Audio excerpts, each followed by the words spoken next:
Hey, this is Dave DeCamp from antiwar.com. This is anti-war news for Wednesday, May 22nd, 2024.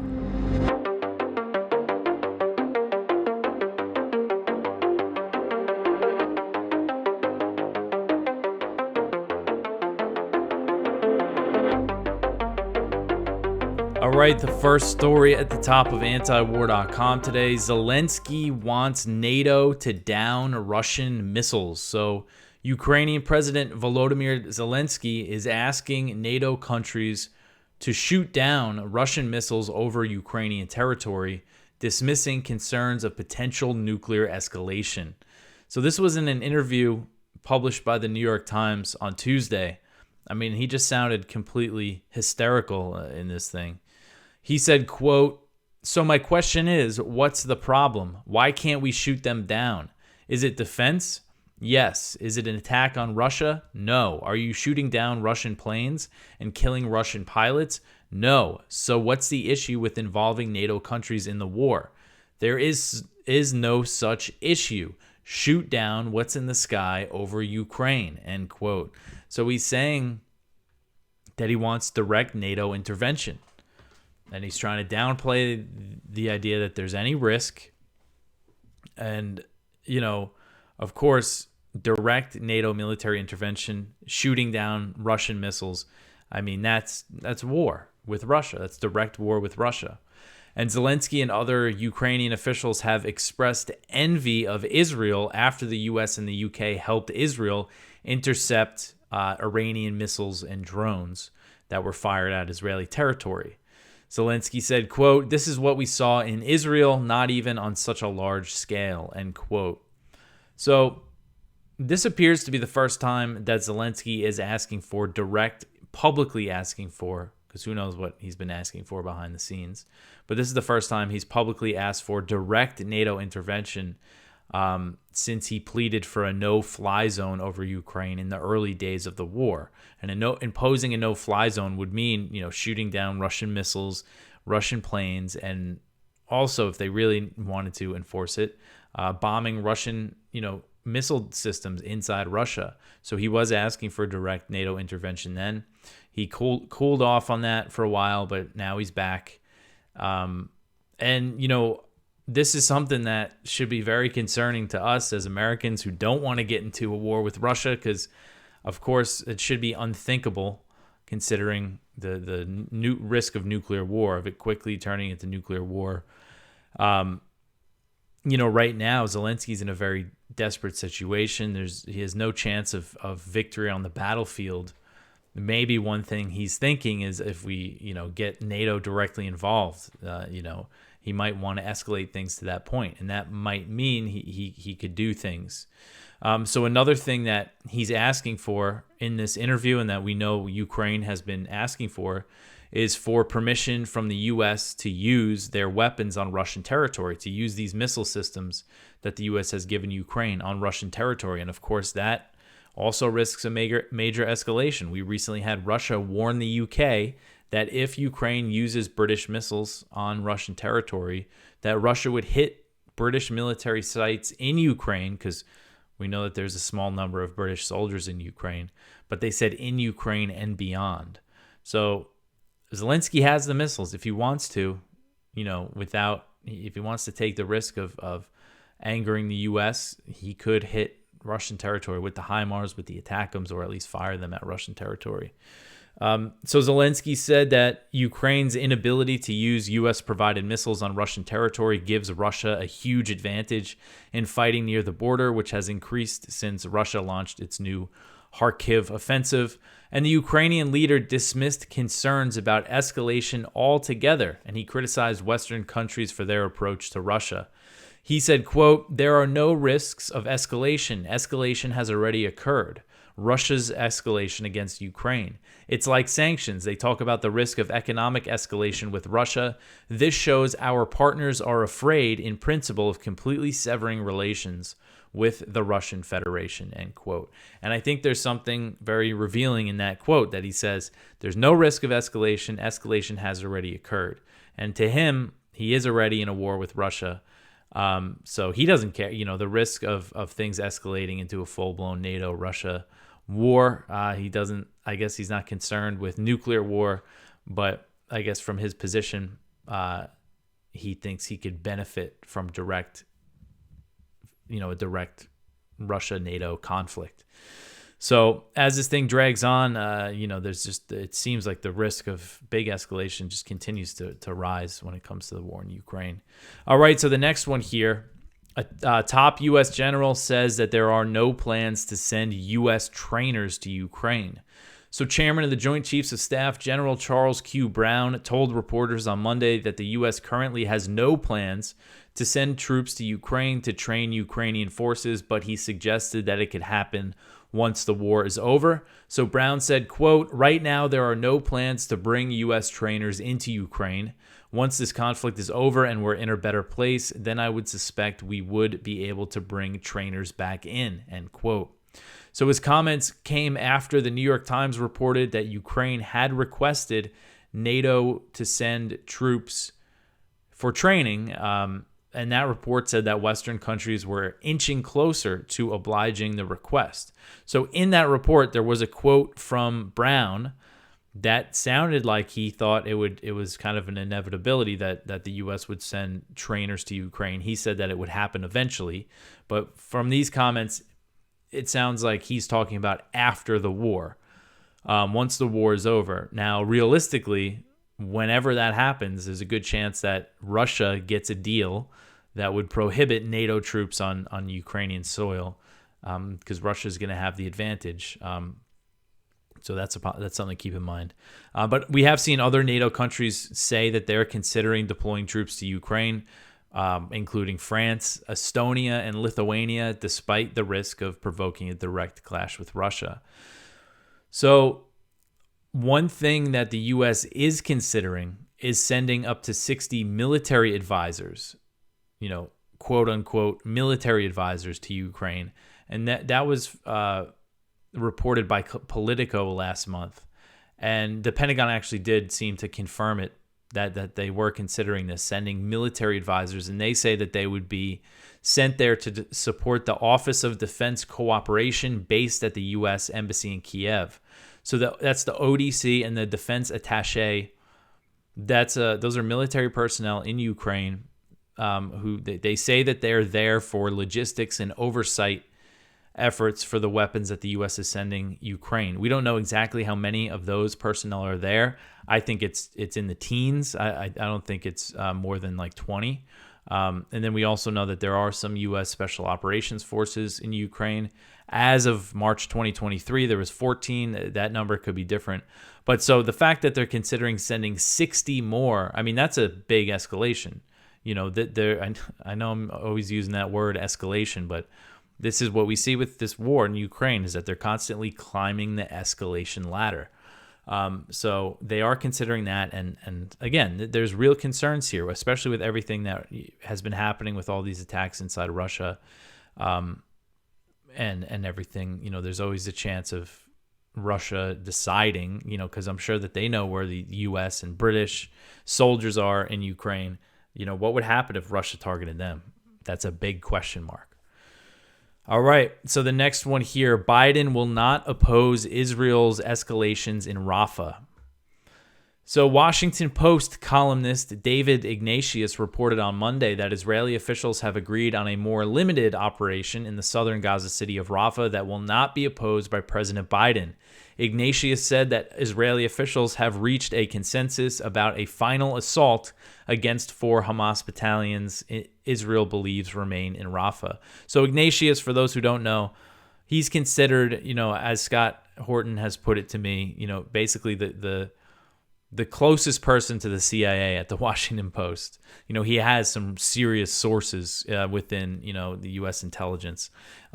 So he wrote in this article, quote, "Instead of the heavy attack with 2 divisions that Israel contemplated several weeks ago, government and military leaders foresee a more limited assault that U.S. officials think will result in fewer civilian casualties, and for that reason, Biden won't oppose," end quote. So despite Biden's warning about Rafah, there has been no consequences as the Israeli military has continued to escalate in the city. And he's backed the operation, basically gave them the green light to capture the Rafah border crossing. And Israel has made clear to the U.S., as I covered yesterday, Gallant, the Israeli defense minister, told Jake Sullivan, yes, we are going to escalate and expand the ground operation in Rafah. So it looks like the U.S. is fine with that, and they're again not going to impose any sort of consequences. And one big thing about this is that, we had Sullivan, I remember him saying this a lot, that Israel can't, they don't want Israel to launch an assault on Rafah without a clear plan for the civilians. And then there was no plan, and they did it anyway. And now all these 800,000 people have evacuated with no clear plan, with no clear, safe place to go that has the resources that they need. All right, so the next one here, the UN halts food distribution in Rafah, and aid is not being delivered through the U.S. Pier. So the UN said Tuesday that it halted food distribution in the southern Gaza city of Rafah due to the lack of supplies, and that no aid trucks were entering the strip through the U.S.-built pier. So the vital Rafah border crossing has been closed to aid deliveries since it was captured by Israeli forces on May 7th. So it's been a while now, about a week and a half. And the UN estimates that over 800,000 Palestinians have fled Rafah since Israel launched its assault, but hundreds of thousands remain. The estimate was that there was 1.4 million civilians there before May 7th. So if 800,000 fled, that means 600,000 are still there and in need of aid. They have no other way really to get food. So the UN's World Food Program said that it was also running out of food for central Gaza, and it's warning that humanitarian operations are near collapse and that food needs to enter the strip in massive quantities or famine-like conditions will spread. So how is that $320 million pier doing that the U.S. opened? I don't think I covered. I meant to that Friday. It took its first aid delivery this past Friday of 10 aid trucks. So 10 aid trucks came through Friday, and apparently the World Food Program was able to distribute it. And then on Saturday, 11 trucks came through, and they were met with a Palestinian crowd of desperate, hungry people who took most of the stuff off the trucks. I believe a few of those trucks made it to the World Food Program warehouse. But that's it. Sunday and Monday, no aid came through because there's no way to distribute it. Remember, Israel has been targeting the police force in Gaza that was initially in charge of security for distributing the aid. If there's no security and you have all these starving people, things like that, of course, are going to happen. So anyway, the World Food Program says that Israel needs to provide conditions for aid groups to operate safely, or the U.S.-built pier will fail. So the big joke about this is that the U.S. built this pier instead of just putting real pressure on Israel to open the border crossings. I mean, 10 aid trucks coming through this pier. It's ridiculous. The border crossings can take hundreds, and they haven't gotten anywhere close. I don't know what the rate is at this point of how many trucks are entering Gaza per day, with Rafah and Kerem Shalom still not taking aid. I know some is coming through the north, but I don't know what the number is there. But it just goes to show what a joke this whole aid pier project is. All right, so the next one here, Israeli forces raze parts of Gaza's Jabalia and hit Rafah with airstrikes. So this article is from Reuters, just kind of an update on the military, the airstrikes and everything. In Gaza, Israeli forces thrust deeper into Jabalia in northern Gaza on Tuesday, striking a hospital and destroying residential areas with tank and air bombardments, residents said, while Israeli airstrikes killed at least 5 people in Rafah in the south. Simultaneous Israeli assaults on the northern and southern edges of the Gaza Strip this month have caused a new exodus of hundreds of thousands of people fleeing their homes and sharply restricted the flow of aid, raising the risk of famine. In Jabalia, a sprawling refugee camp built for displaced civilians 75 years ago, The Israeli army used bulldozers to clear shops and property near the local market, residents said, in a military operation that began almost 2 weeks ago. Israel said that it has returned to the camp where it claimed to have dismantled Hamas months ago to prevent the militant group that controls Gaza from regrouping. In a roundup of its activity over the past day, the Israeli military said it had dismantled about 70 terror targets throughout the Gaza Strip, including military compounds, weapons storage sites, missile launchers, and observation posts. But Palestinian medics said that Israeli missiles struck the emergency department of Jabalia's Kamal Adwan hospital, prompting panicked staff to rush patients on hospital beds and stretchers to the rubble-strewn street outside. So they're attacking hospitals again. And that's not the only hospital that they attacked on Tuesday. There was also the Al Auda hospital also in Jabalia. So forcing people to evacuate hospitals. And then down in Rafah, they bombed some residential areas, killing 3 children. Oh, that was actually in Khan Yunis. So 6 children. So there was airstrikes that killed 3 children in a house in Khan Yunis, and at least 5 people, including another 3 children, were killed in a home in Rafah. So just horrific slaughter still continues. All right, so the next one here. This story is almost unbelievable. A Republican bill would give benefits to Americans in the IDF. So a bill introduced in the House by Representatives Guy Reschenthaler, who's a Republican from Pennsylvania, and Max Miller, a Republican from Ohio. This bill would extend certain benefits for Americans serving in the U.S. military to American citizens in the Israeli military.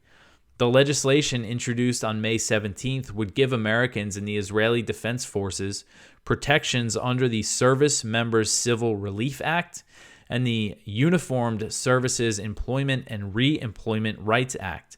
So what these acts do, the Service Members Civil Relief Act, that protects U.S. service members from civil legal action while they're on active duty and for up to a year after. That prevents things like foreclosure or any kind of, I think divorces as well, like civil legal action while they're serving, active duty.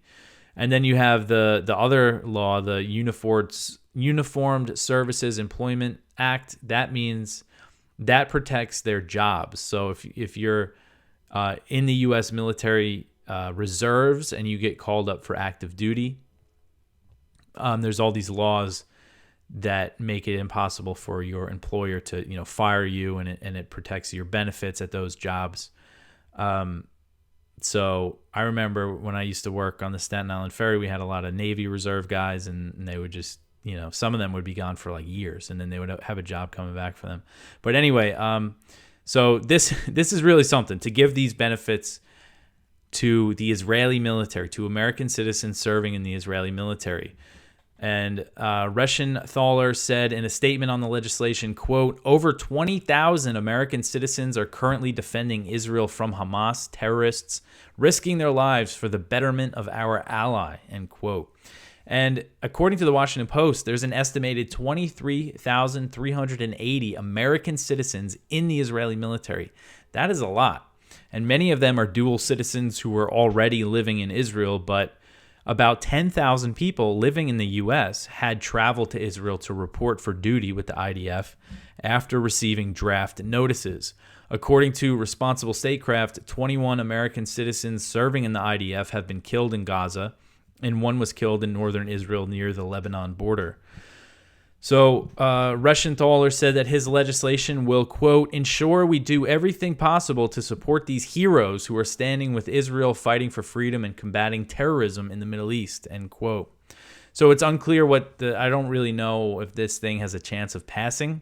I wouldn't be surprised if it does, if it passes the House, at least, because there's a whole bunch of support for Israel and the Israeli military in the House. You had Brian Mast, a supposed representative of the Americans living in his district in Florida.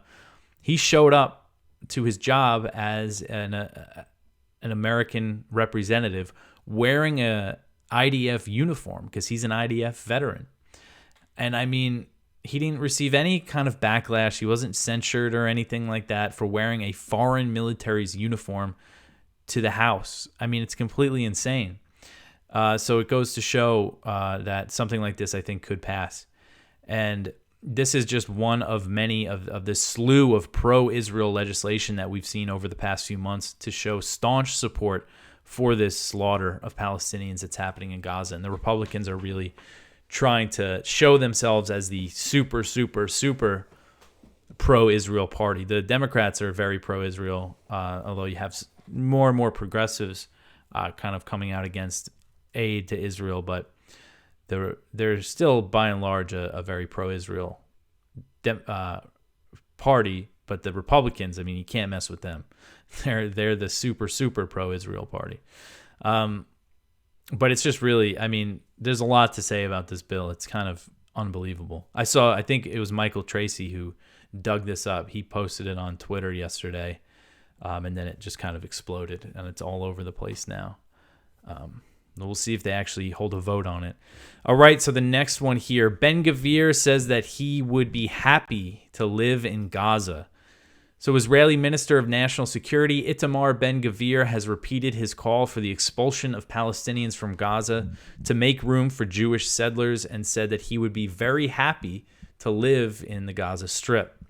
So in an interview with the Haredi news outlet Kikar Hashabat, Ben-Gvir said that Israel must have complete control of Gaza. He said, quote, "Only the state of Israel, no one else. A full occupation of Gaza, Israeli-controlled Jewish settlement. But that is not enough. There is another very important, essential step, which is encouraging immigration," end quote. So when asked if he meant the reestablishment of Jewish settlements that were dismantled in 2005, Ben-Gvir said that Israel should go much further. He said, quote, "Not only that, if we do indeed see immigration with hundreds of thousands leaving, we can bring in more and more and more people. I will be very happy to live in Gaza," end quote. So Ben-Gvir and other Israeli officials have framed their desire for ethnic cleansing of Palestinians from Gaza as voluntary migration. And you see him saying, oh, we should encourage migration. Well, they're doing that by making Gaza uninhabitable. And it could give, if Palestinians had the choice to leave right now, even though they're worried that they won't be able to return to their homes and it'll be another Nakba, you figure most of them would probably choose to leave at this time, with all of them facing starvation and everything. And then Israel's not going to let them back, of course.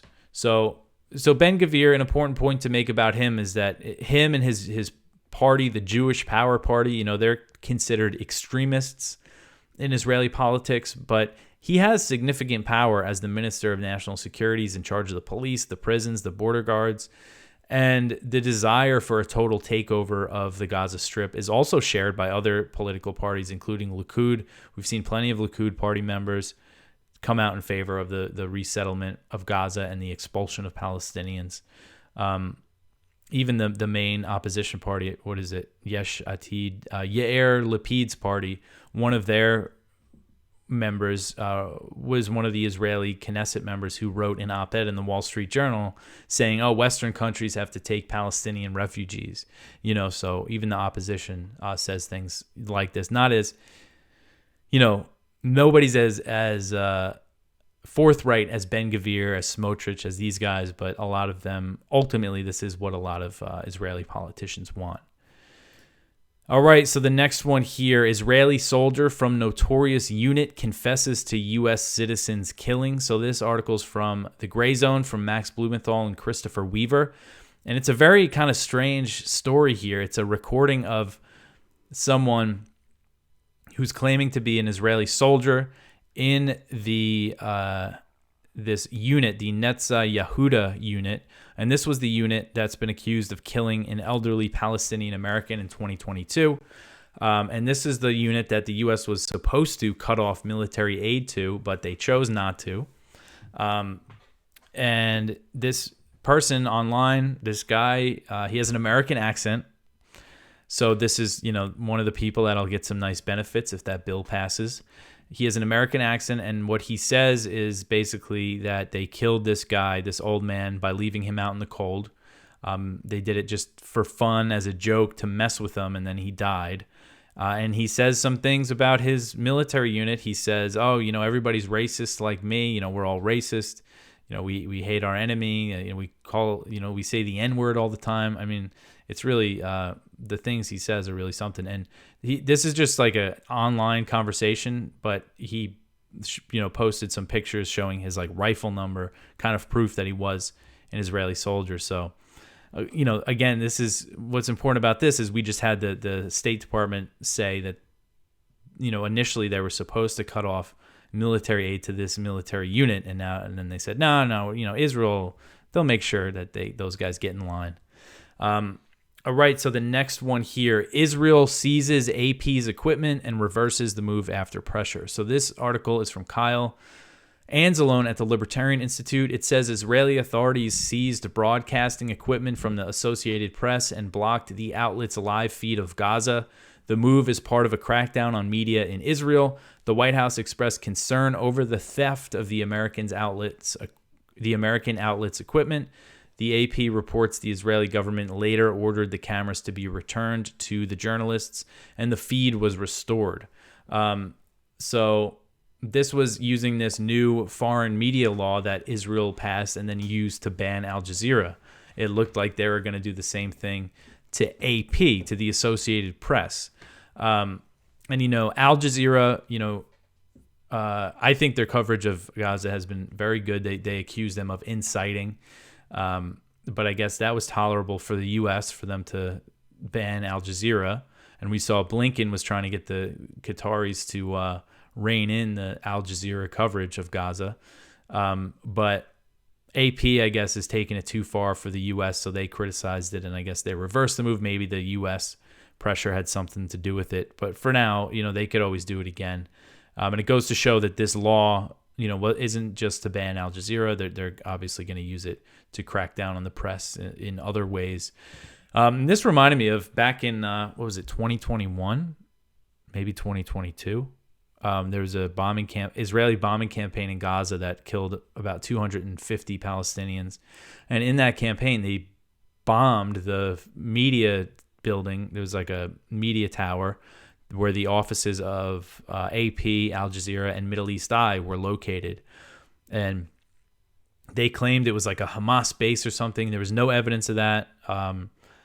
Israel never gave evidence to the media outlets. They tried to get some, and Israel had nothing to give them. And then it was revealed last year in that report from 972 magazine that showed how Israel was purposely targeting civilian buildings in Gaza, what they call power targets, which is, residential buildings, universities, civilian infrastructure that they intentionally bomb. The idea, they say, is so then the civilians put pressure on Hamas, but obviously that's never worked in the history of bombing campaigns like this. But anyway, what was interesting is that story said that the AP Al Jazeera office building was a power target.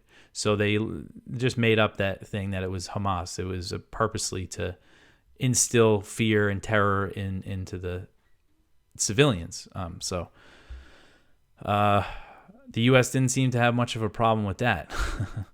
All right, so the next one here, the U.S. is working with the EU to counter China on Russia support. So this article is from the South China Morning Post, and this says that America's top diplomat, which is Blinken, not much of a diplomat. So him and Janet Yellen, the Treasury Secretary, they told Congress at a hearing on Tuesday that they're working with the EU to impose sanctions on China.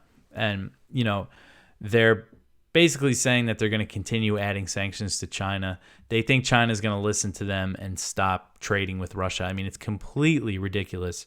And here they're just threatening more sanctions and saying that the EU is going to get in on some. We'll see, how if that happens. And then I saw one good clip of that hearing where Rand Paul basically really tore into Blinken about sanctions and about China policy, and saying how Trump and Biden have the same, how Biden jumped on the Trump train when it came to China and continued the trade war and all these sanctions, and really criticizing that. And it's very rare that you hear a member of Congress criticize any of these China policies, this new Cold War with China. So it's good to see at least Rand Paul's doing it. Unfortunately, Rand Paul never, he's usually the outsider. So, but anyway, it's still good to see at least somebody doing it. All right, so that is it for the news for today. Please go check out our viewpoints. We have one from Ted Snyder. Did the U.S. give the go-ahead to strike Russia with long-range missiles?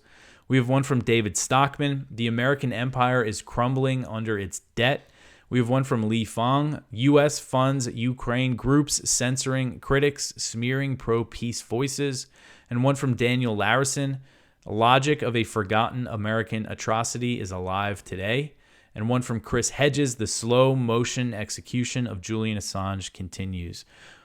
So that is it for me for today. You could always support us by sharing the show. Tell your friends about antiwar.com.